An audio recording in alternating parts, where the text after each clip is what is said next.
Puji Tuhan. Haleluya. Salam sejahtera di dalam kasih Kristus Tuhan kita. Tuhan memberkati kehadiran Bapak Ibu dalam ibadah minggu ketiga. Sebetulnya di depan ini lebih bagus, ya. Ada apa?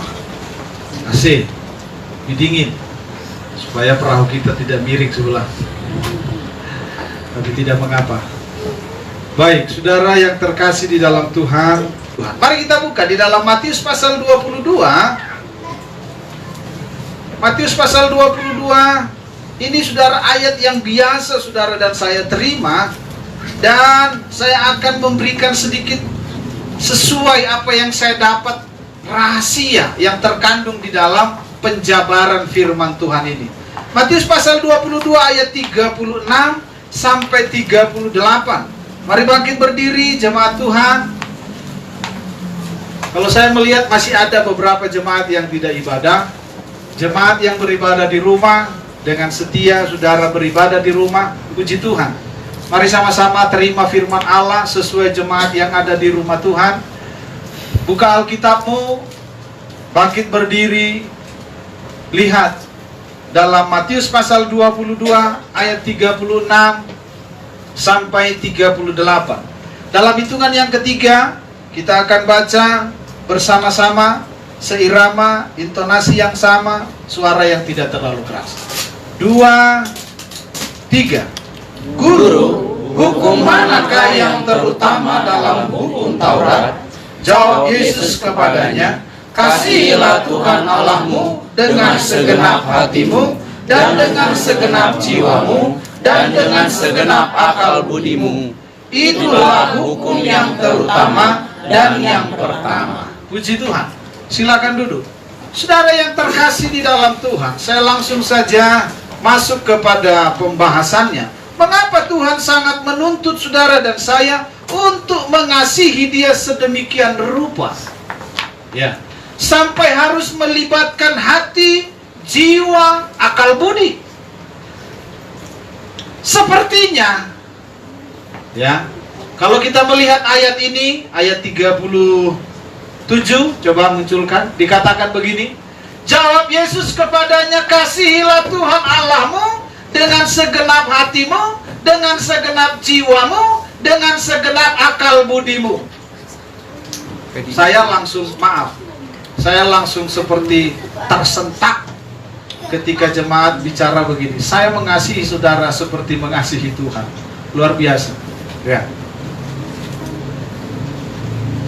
Tuhan Yesus menolong setiap jemaat yang mau berkomitmen di dalam Tuhan. Amin.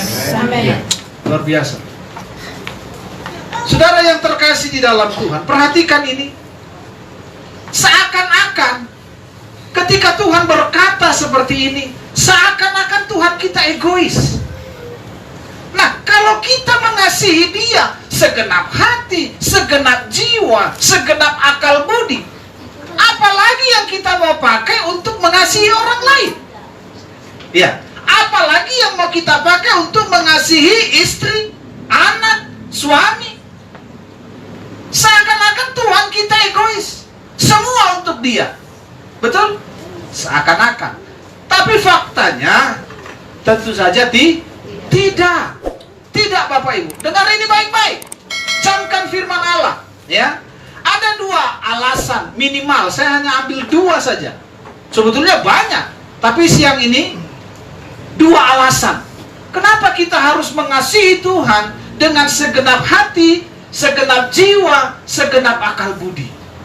Ya, ada dua alasan. Pertama, tentunya saudara dan saya tahu, ya. Karena Tuhan lebih dahulu mengasihi kita. Kasihnya besar, kasihnya dalam, saudaraku. Ya, tidak ada tandingnya. Tidak ada tandingnya. Maka saya katakan, kalau saudara berani berkata saya mengasihi saudara seperti mengasihi Tuhan, saya terlalu yakin berkat Allah menyertai saudara. Saudara yang terkasih di dalam Tuhan, pertama alasan kenapa kita harus melibatkan hati, jiwa, dan akal budi untuk mengasihi Tuhan, Karena memang Tuhan kita lebih dahulu mengasihi kita. Kasihnya besar, kasihnya dalam, sampai dia mengorbankan apa? Mengorbankan apa? Nyawanya untuk saudara dan saya. Sehingga saya yakin, kalau saudara tetap di dalam kasih Tuhan, kalau saudara tetap di dalam iman percaya kepada Tuhan, saudara masuk surga. Amin. Iya. Karena apa? Pengorbanannya di kayu salib tidak ada tandingnya. Nah, alasan yang kedua, ini yang harus saudara dan saya pegang. Alasan yang kedua adalah karena dengan mengasihi Tuhan, karena dengan mengasihi Tuhan dengan segenap hati, dengan segenap jiwa, dengan segenap akal budi, kita baru dapat mentaati perintah Tuhan. Ya. Buat bapak-bapak, ini intermezzo, ini ilustrasi. Ketika saudara bertemu yang sekarang ini mantan-mantan pacar saudara ini, ya, mantan pacar-pacar bapak ini, bapak-bapak ini, kalau saudara tidak mengasihi dia dengan segenap hati dan dengan segenap jiwa, nggak mungkin saudara mau melanggar pulau, melanggar melanggar lautan, atau merelakan, mengorbankan segalanya demi siapa? Pacar. Demi pacar ini. Iya, demi mantan pacar ini. Ya. Begitu juga sebaliknya. Ya, maafkan kami bapak-bapak ini, ya, buat istri-istri, ibu-ibu. Ya.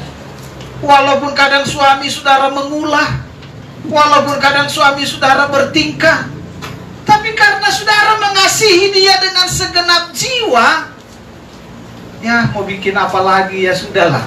Ku terima kau apa? Adanya. Bukan ada apanya. Kalau ada apanya mungkin kita udah dibuang, ya. Nggak ada apa-apa. Ya. Nah, jelas jadi kenapa Tuhan meminta supaya saudara dan saya mengasihi dia dengan segenap hati, dengan segenap jiwa, dengan segenap akal budi, supaya kita mau melakukan perintah.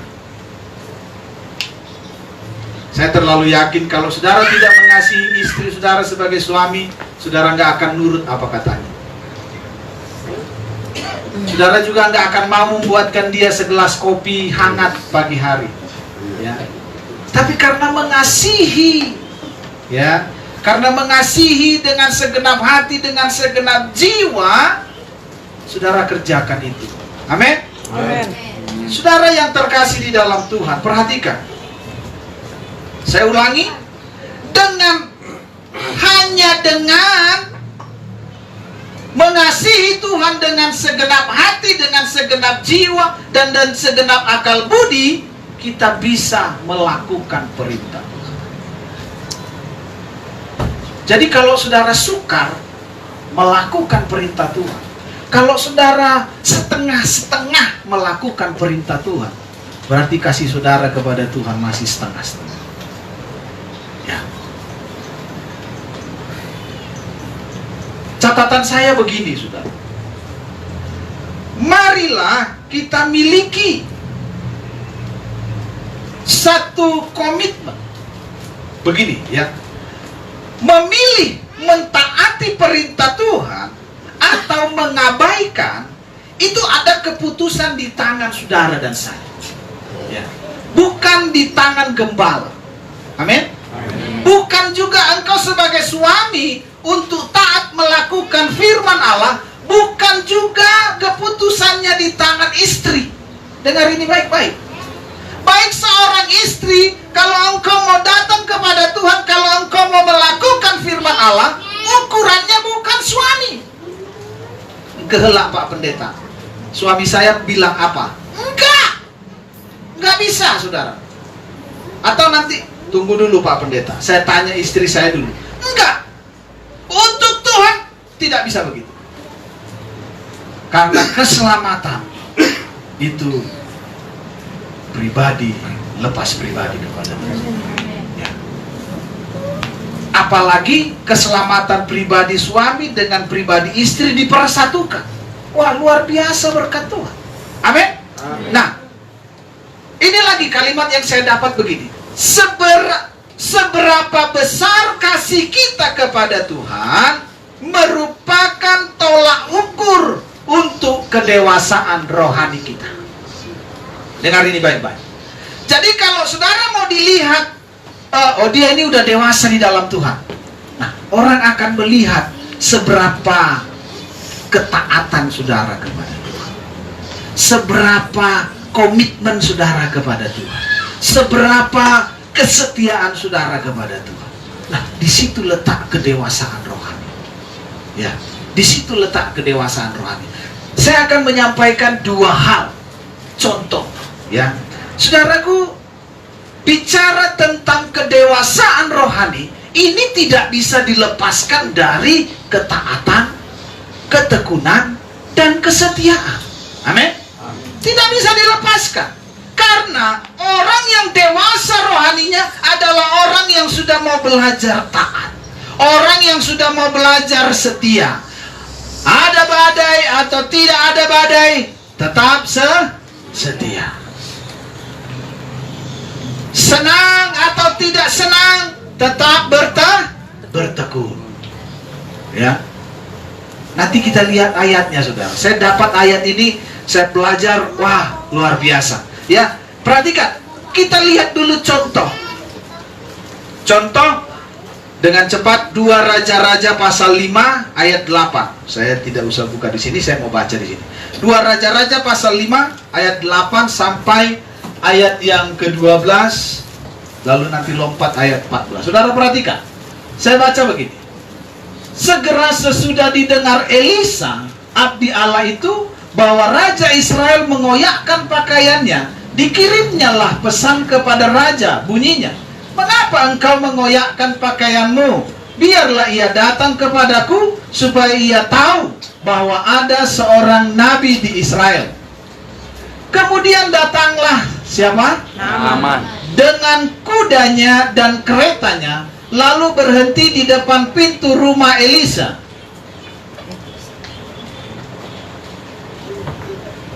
Elisa menyuruh, perhatikan kalimat ini ya. Elisa menyuruh seorang suruhan kepadanya, mengatakan, pergilah mandi 7 kali dalam sungai Yordan, maka tubuhmu akan pulih kembali sehingga engkau menjadi tahir. Terus sampai 12. Tetapi pergilah Naaman dengan gusar sambil berkata, aku sangka bahwa setidak-tidaknya ia datang keluar dan berdiri memanggil nama Tuhan Allahnya, lalu menggerak-gerakkan tangannya di atas tempat penyakit itu, dan dengan demikian menyembuhkan penyakit kustaku. Bukankah Abana dan Parpar, sungai-sungai Damsik, lebih baik dari segala sungai di Israel? Bukankah aku dapat mandi di sana dan menjadi tahir? Kemudian berpalinglah ia dan pergi dengan panas hati. Saudara, perhatikan. Ini bicara tentang ketekunan, bicara tentang ketaatan. Ya, Naaman, dia seorang panglima, pemimpin perang. Kalau zaman dahulu, panglima perang. Nah, dia sangat disegani. Ya, tapi ketika dia dalam keadaan sakit kusta, saudaraku, ternyata orang kalau sudah sakit, ya, apa saja dilakukan. Betul? Padahal Naaman bukan orang yang percaya Tuhan, bukan.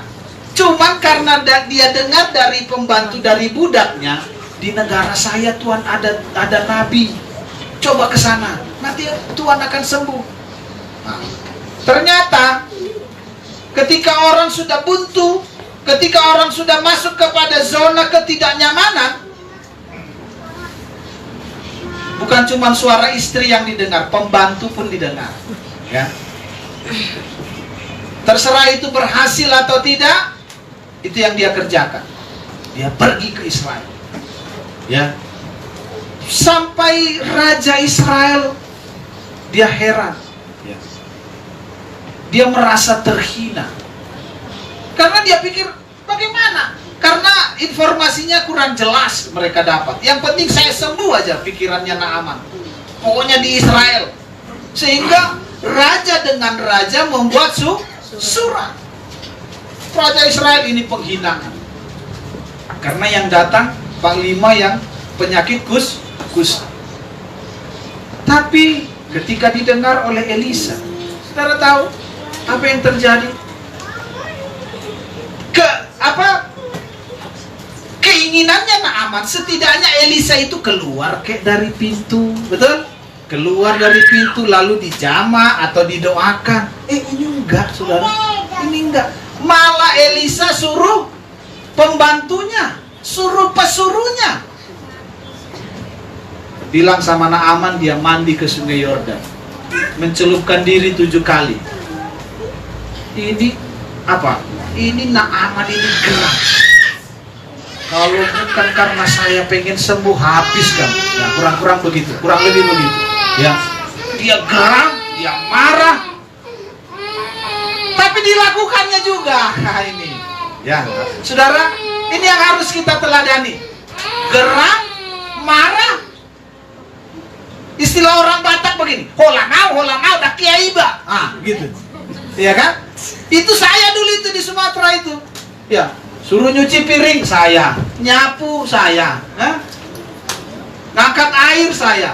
Mau berontak sama orang tua, ngomongnya holaniba, iba terus, tapi dikerjakan. Orang tua paling senang yang begitu daripada olo, tapi gak dikerjakan. Orang tua langsung kau bilang dari tadi iya tapi nggak kau kerjakan, sampai berakar pantatmu itu katanya. Karena kita duduk aja. Nah, saudara, rupanya Tuhan memperhatikan itu. Ya, saudara, makanya saya melihat begini.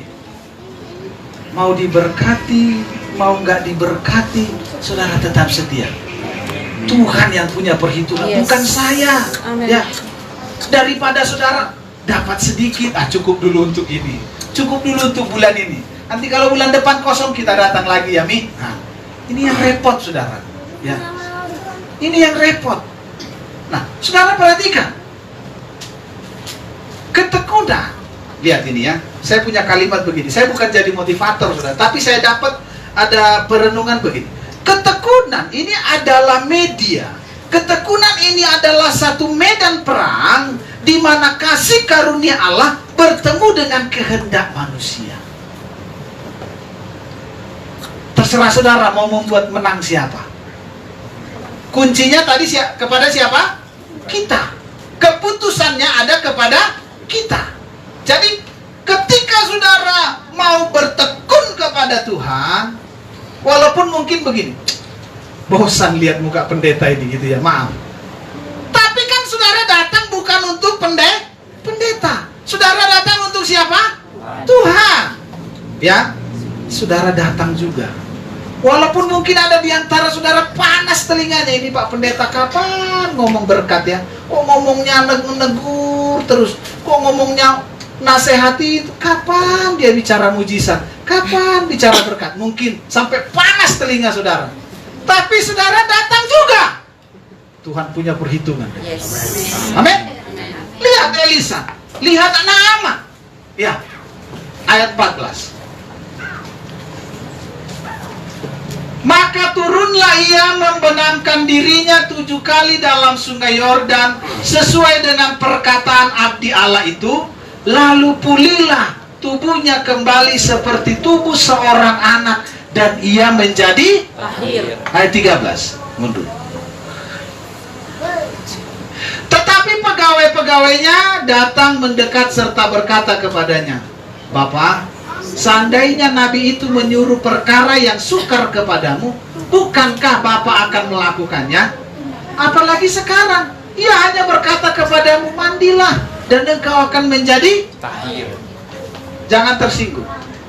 Terkadang orang Kristen sering sekali diperhadapkan hal-hal yang keras dulu, baru nurut. Ya, betul apa betul? Betul. Ya, ini yang repot, saudara. Sampai ada disuruh, maaf, bayar. Bangga dia kalau disuruh bayar. apa? Dia nanti ceritakan ke orang lain, saya udah bayar. Ketimbang dia dapat kasih karunia, dia nggak bangga. Ini repotnya. Sementara dia harus mau bayar, ngutang. Sementara dia harus mau bayar, banting tulang. Tapi bangga. Repot kan? Tuhan mau saudara dan saya mendapat kasih karunia. Matikan ego, saudaraku. Karena ketekunan itu adalah media atau medan peperangan antara kasih karunia Allah dengan kehendak manusia. Nah, ini repotnya. Saudara bayangkan, pegawainya aja bilang begini, Jenderal, seandainya disuruh hal yang lebih keras, pasti Jenderal lakukan demi kesembuhan. Lah ini kok cuma disuruh nyemplung aja, kok susah banget sih.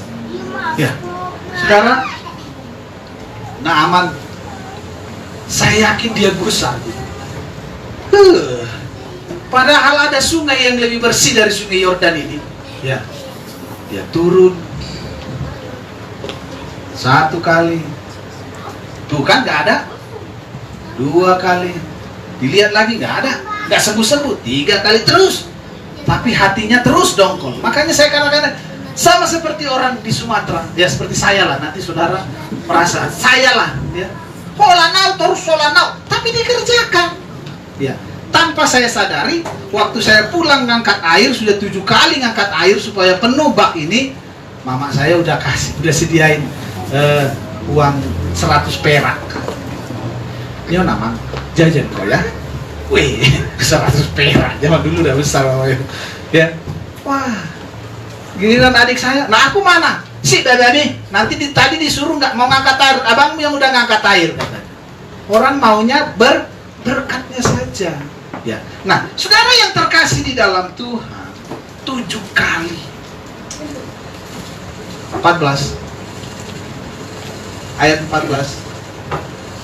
Lalu pulihlah tubuhnya kembali seperti tubuh seorang anak dan menjadi Saudara tahu, kalau Tuhan memberi lebih dari apa yang kita bayangkan. Yes. Kalau waktu itu umurnya Naaman 45 tahun, ketika dia sembuh, tubuhnya itu seperti umur 17 tahun. Wih. Bahkan anak dibilang, seorang anak. Wah, lembut banget itu, ya. Putih mungkin, ya. Lembutlah anak bayi, tubuh anak-anak, ya. Nah, saudara yang terkasih di dalam Tuhan, saya ada ayat yang saya mau sampaikan kepada saudara begini. Mana? 2 Petrus 1 ayat 6. Coba tampilkan. Mari. 2 Petrus 1 ayat 6. Mari. Dan ayat 5 mundur. Harus ada iman. Terus. Iya, ini. Perhatikan ya. Justru karena itu kamu harus dengan sungguh-sungguh berusaha sama-sama untuk menambahkan kepada imanmu. Yang pertama apa? Kebajikan. Kepada kebajikan apa? Pengetahuan. Lanjut. Kepada pengetahuan apa? Penguasaan diri. Kepada penguasaan diri apa? Ketekunan. Kepada ketekunan apa? Kesabaran. Jadi tidak cukup hanya iman.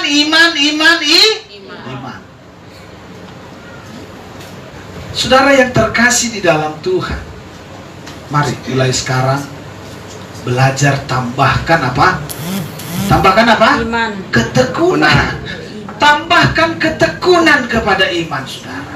Kalau tidak, ini kita lihat ayat pembahasan terakhir, Ibu Gembala. Pembahasan terakhir. Saudara, saya mau katakan begini. Banyak orang mengambil keputusan dengan tepat, tapi kemudian gagal di tengah jalan karena tidak memiliki ketekunan. Ya. Banyak orang mengambil keputusan yang baik, banyak orang mengambil keputusan yang excellent, tepat, tapi kemudian dia tidak bisa memelihara, atau kemudian dia gagal melaksanakan karena tidak punya ketekunan. karena tidak punya ketekunan. Kita lihat contoh. Kalau dengan cepat ya. Kolose 4 ayat 14. Ya. Sama-sama 2, 3.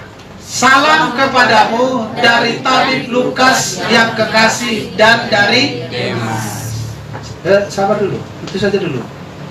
Kita kenalan dulu dengan siapa ini? Demas. Ada yang namanya Demas? Nggak ada ya, puji Tuhan. Filemon 1 ayat 24. Kita kenalan dengan Demas ini. Filemon 1 ayat 24. Dan dari Markus ayat 23 mulai ya. Salam kepada kamu dari Epafras, temanku sepenjara karena Kristus Yesus. Dan dari Markus, Aristarkus, Demas, dan Lukas, teman-teman sekerjaku. Berapa kali disebut nama Demas? 2 kali. Ya. Jadi ketika Paulus menyampaikan salam kepada jemaat, pertama tadi di dalam Kolose, kepada jemaat di Kolose dikatakan salam dari Demas. Nggak bisa? Nggak bisa. Kepada jemaat di Kolose dia bilang dapat salam dari Demas. Karena Demas ini adalah rekan sekerja siapa? Paulus.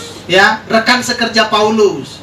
Lalu kepada Filemon dia bilang juga kepada Filemon, ya, ini teman sekerja Paulus juga Filemon ini. Dia bilang juga, Filemon, nih dapat salam dari Demas, dapat salam dari Demas, teman sekerjaku dalam pelayanan. Oke? Kita lihat akhir dari hidup Demas. 2 Timotius 4.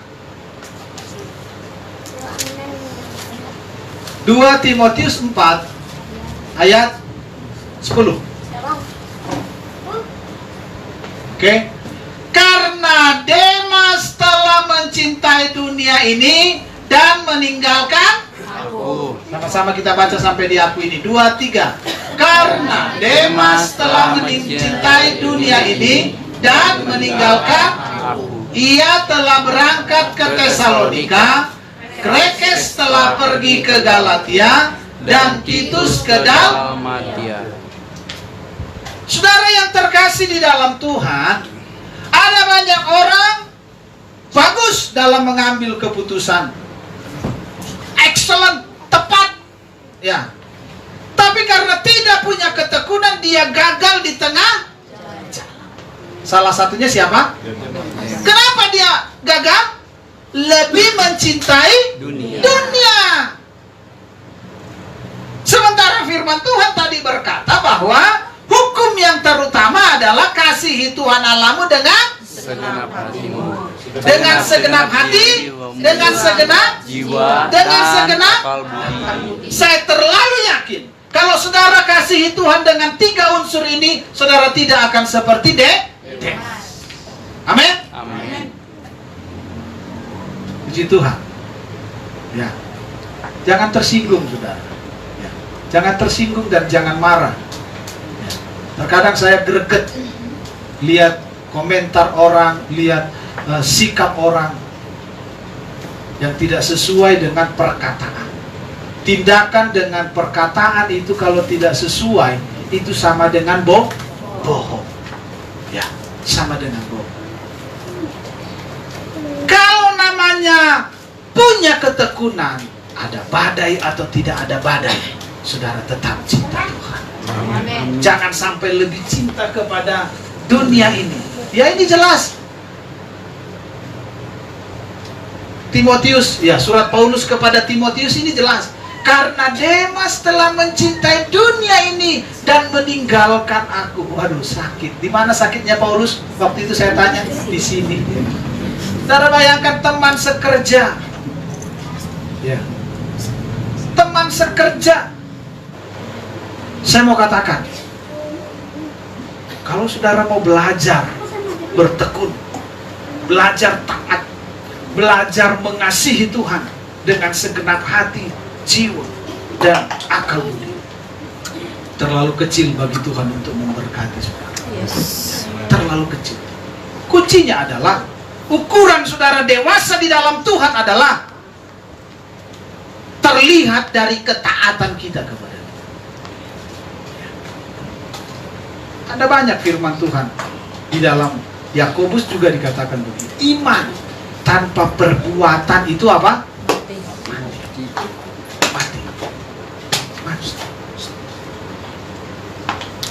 Bahkan ada ayat bilang begini, tapi ini tidak usah. Memang ada firman Tuhan bilang, kalau engkau memberkati, kalau engkau memberi berkat kepada orang miskin, itu engkau sama dengan membuat Tuhan berhutang, memiutangi Tuhan. Keren nggak Tuhan berhutang kepada saudara? Keren? Kalau Dia balas, nggak seperti yang saudara kasih.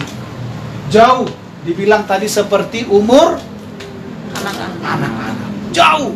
Kalau waktu itu Naaman umur 45 tahun, dia kasih kulit umur 5 tahun. Anak-anak. Wih, berapa tahun? 40 tahun Tuhan tambahkan umur. Sama seperti Hizkia. Seperti waktu Hizkia berdoa, madele dia waktu sakit dia berdoa, Tuhan, apa cumanya saya selama ini berjuang. Sekarang saya mati. Yesaya bilang saya mau mati. Tuhan terenyuh. Tuhan diingatkan dengan doa-doanya Hizkia. Ya. Lalu Tuhan bilang, Yesaya, nggak jadi deh Hizkia mati. Sana. Bilang ku tambahkan umurnya 15 tahun lagi. Darah apa yang terjadi? Ketika umur Hizkia ditambahkan 15 tahun lagi, dasar memang manusia. Ya. Belum 15 tahun, Hizkia sudah berbuat dosa kepada Tuhan. Saudara bayangkan, waktu dia sakit, dia cari Tuhan. Bukankah banyak di antara kita seperti itu? Maafkan saya. Waktu penderitaan itu datang, Om, bantu doa Om. Om, bantu doa Om. Om, berdoa Om. Sesudah kau dapat sesuatu dari Tuhan, apa? Kau hanya datang kepada Tuhan, berterima kasih. Ya. Seperti pegawainya Naaman itu bilang, Tuanku, bukankah kalau disuruh yang lebih parah lagi engkau kerjakan? Ya. Bukankah kalau disuruh lebih parah lagi engkau kerjakan? Kok ini cuma disuruh mandi saja? Kok sama kayak anak kecil, harus mandi saja harus disuruh. Haleluya. Puji Tuhan. Puji Tuhan. Haleluya. Tuhan memberkati kehadiran jemaat. Amin. Amin. Tuhan menolong kita pegang firman Allah. Kita pasti diberkati Tuhan. Kita naikkan satu pujian.